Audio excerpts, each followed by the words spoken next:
Bonjour français 3, comment ça va? You guys ready to do this?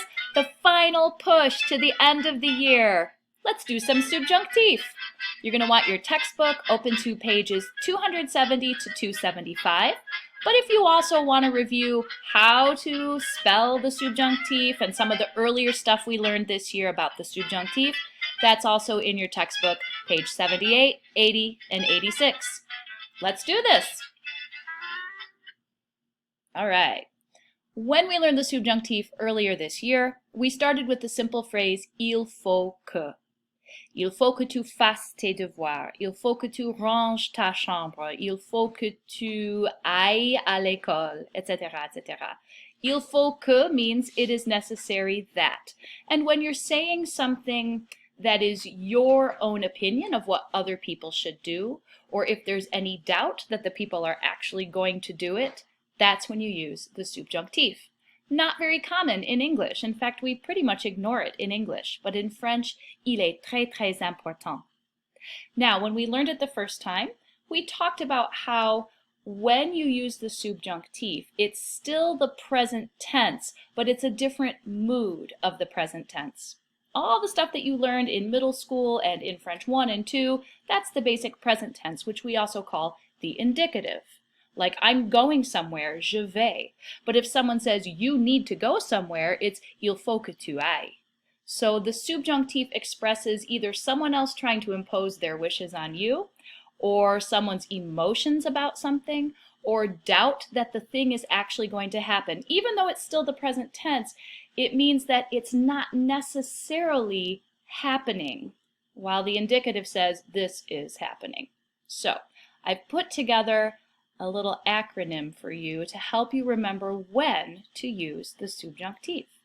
First of all, if it is a wish, someone wants someone else to do something, or you want someone to do something, je veux que, I want that. Je veux que tu sois à l'heure, I want you to be on time, but I can't guarantee that you will be. That's the subjunctif. An emotion, and this is in your book on 270, 271, 272, they have a whole list of emotions that hopefully you recognize a lot of those already. For example, je suis triste que, I am sad that. Je suis triste qu'il ne vienne pas avec nous. I'm sad he's not coming with us. My emotions imposed on that verb create the subjunctive mode. Impossibility. Il n'est pas possible que. It's not possible. Or you could just say, il est impossible que. Il n'est pas possible qu'elle sache où j'habite. It's not possible that she knows where I live. I don't think she could know that. So there's the doubt, which makes the subjunctif. A request. Ah, this is a big one. This basically the same thing as il faut que, like you need to do this, or I'm telling you to do this. Your parents can tell you to clean your room all day long. It doesn't mean you're actually doing it. Doing it is the indicative. Someone telling you to do it, that's the subjunctif. Je demande que.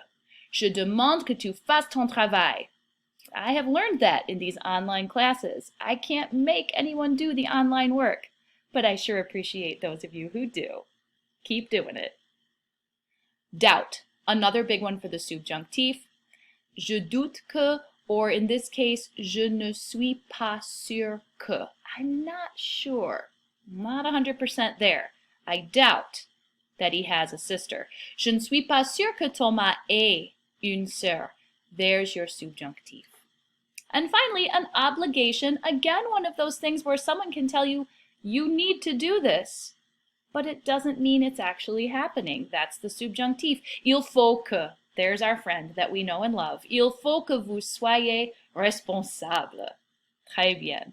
All of those different moods, all of those different situations create the subjunctif. And did you see what the actual acronym is? Weirdos. The subjunctif is a little weird. So all you weirdos, all you weird subjunctive verbs, that's when we have to use you. So I've included this along with a practice sheet on Google Classroom for you to go over, reference your textbook, and one last time work on that subjunctif. It's a very important verb in the French language. They do use it a lot. And so it's good for you to have that under your belt moving forward, whether that is French for next year, or maybe it's just sometime in the future wanting to use French in your travels or further studies. Whatever you choose to do, it's good to know the subjonctif. Il est bon que tu saches le subjonctif. There it is. All right, class, that's all I have for you today. Thanks for being here this whole time. And I'll talk to you one more time next week. This is it. Finish strong. À bientôt et au revoir.